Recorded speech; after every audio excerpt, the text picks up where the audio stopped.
Hello everybody. So we're going to study the topic that is motion. So first of all, what do you mean by motion, children? If a body or an object changes its position with respect to the time, then that body or that object is said to be in motion. Now I'm going to read the first point. So see, the first point is a body is said to be in motion when its position changes continuously with respect to a stationary object taken as a reference point. If we consider a stationary object, suppose this is a tree, okay, and this is a stationary object, and with respect to this tree, an object, suppose a car is moving from left to right direction. So if the car is changing its position and with respect to this tree, the position of the car or any vehicle is changes continuously and tree is taken as a reference point, then this car is said to be in motion. So what do you mean by motion? If an object or a body changes its position with respect to a reference point and it changes its position continuously with respect to the time, then the body or that object is said to be in motion. Now the example is written over here. When the position of a car changes continuously with respect to stationary object like houses, trees, etc. The example that I have given you, it is the same example. Okay, suppose the tree is a stationary object and with respect to the tree, there is a change in the position of the car or any other kind of vehicle. So houses and trees are the stationary object. And when you are standing under the tree and when you are standing on your house and you are watching a car that is moving from one position to the another position, that means that object or that car is said to be in motion.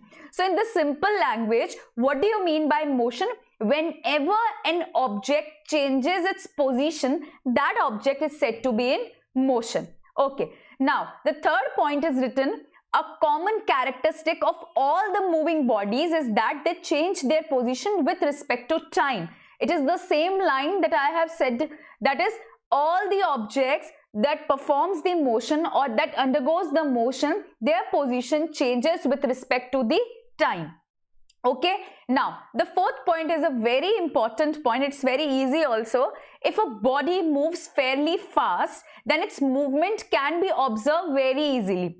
If a body moves very fast, okay, then its movement can be observed very easily. But if a body moves very slowly, okay, then its movement can't be observed very immediately. Now, I'll give you the example about this fourth point. When you'll watch a clock, there is a wall clock and in that wall clock there are 3 needles, okay.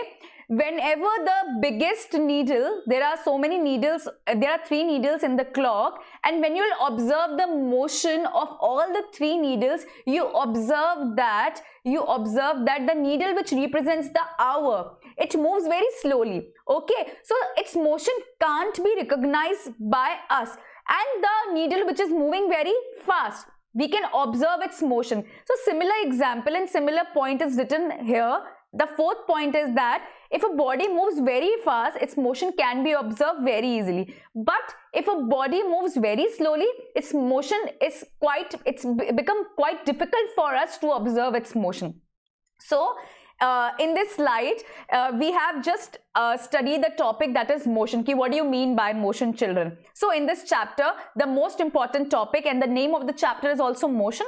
So first of all, you have to understand the term motion, that whenever an object or a body changes its position with respect to the time, then the body is said to be in motion. Okay.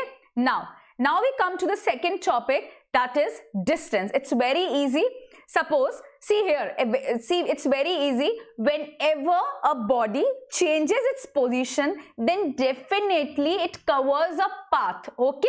So the actual path covered by a body is known as distance. So what do you mean by distance? Distance is the path which is traveled or covered by a body when it performing a motion. When a body travels or when a body is performing a motion, then it covers a path. The actual path covered by a body is known as distance. Suppose I considered this object, okay, the name of the object is X, it is at the A position. Suppose this object is moving from A position to the B position.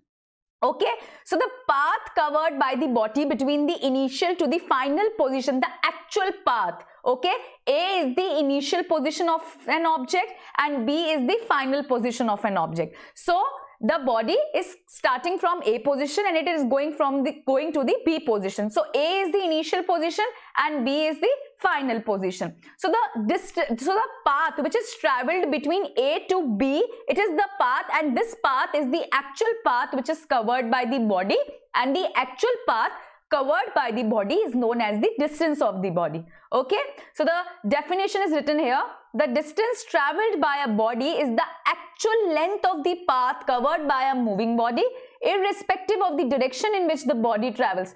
And the most important thing is that it does not depend upon the direction. We have to calculate the distance, that is, we have to calculate the length or the path, but it is irrespective of the direction. Means distance is a scalar quantity. It does not depend upon the direction. When I used to say an object covers a distance of 5 kilometers. Now this 5 kilometers, I don't know the object is going in the east direction, forward direction. I'm not giving any kind of direction. So the actual path without the direction, 5 kilometers, 10 kilometers, etc. Meter, kilometer, the SI unit of distance is meter. Okay, so meter, kilometer, whatever be the unit, but if it contains no direction, then it is the distance, because distance is a scalar quantity.